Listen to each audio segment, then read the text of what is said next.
We are joined by Rick Grenell on Seculo today because this came out and it's something we should talk about pretty aggressively. Rick, maybe you could give us a brief understanding of this topic, but essentially what I told our audience before this was that the Pentagon, one of the software chiefs, said, you know what? China has won the global tech war. I'm out.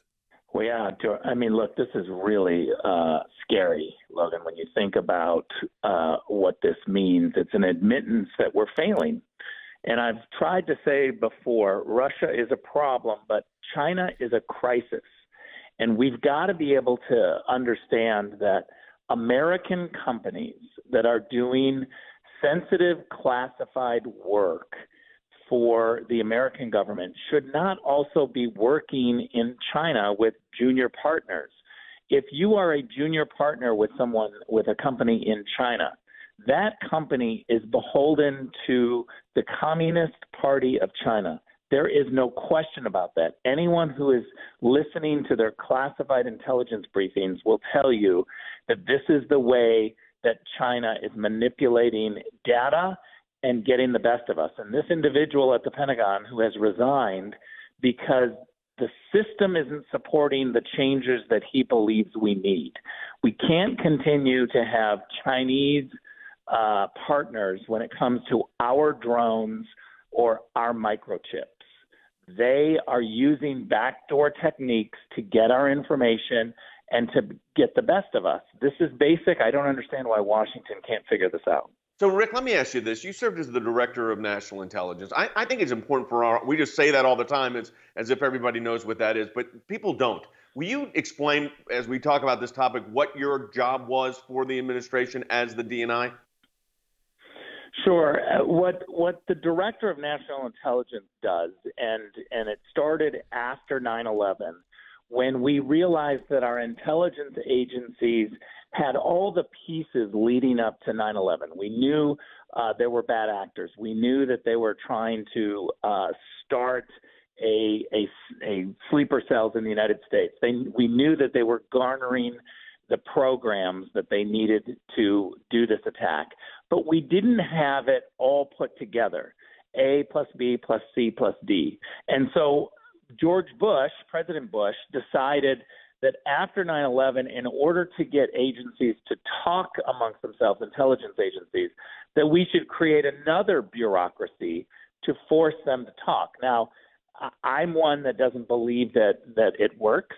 I think that siloing all of our intelligence agencies is bad. But the Director of National Intelligence is, in theory, supposed to take all of the intelligence from all of the different intelligence agencies of the United States, get them talking, get them coordinated, and to make sure that the programs that we have are not duplicate.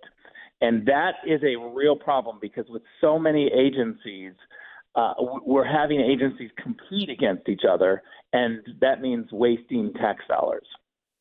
So the technology chief of the Pentagon resigns, and he says, I resign because the Chinese have already beat us. We're 20 years behind. We've got really low quality, low grade internet and computer technology going on right now, and then makes the decision that that's it, he's done, and says, you know what, this is not good for my kids, it's not good for my grandkids. How serious is this? It's very serious because, in essence, what he is doing is he's quitting because he's saying the changes that need to happen are not being done. That the system, the public policy leaders are not taking the threat seriously enough, and therefore he doesn't want to be a part of something that somehow gives validation to a process that he thinks is on the wrong road, that is dangerous, and that is somehow moving us towards a relationship with China where they beat us. And he doesn't want to have any part of it. But make no mistake, Jay, he has solutions that he put forward to say, this is how we fix the system. This is how we can get America away from China to have our process better. And no one is listening to him, so he resigned. Rick, I just had a question for you. You know, we have Joe Biden, and we have the Biden administration now meeting with the Taliban. We've all these things happening, but he announced a virtual summit with China, and I was just curious, how does that help? What's going on now? Look, we've already seen that when the Chinese came to Alaska, they lectured us on human rights. They are aggressive in their diplomacy. They're now threatening Taiwan. When we decide to have some sort of a diplomatic Zoom meeting with them, it's useless. We need to have diplomacy that has muscle. We need to have U.S. policy that has consequences. And that means, look, I've been a big advocate for having a law that says if you are an American company working in the United States government contracting world, where you have a contract with either DOD, the Pentagon, the State Department, or an intelligence agency, if you're an American company doing sensitive work for America's intelligence services, you should not be allowed to work inside China. This is a basic wall that we should have, except there are a whole bunch of people in Washington who won't go along with that, including Republicans. This is not a Republican-Democrat issue anymore. We've got Republicans who are absolutely against barring U.S. companies from doing business both with China and America on sensitive intelligence contracts. And to me, that should be instituted immediately.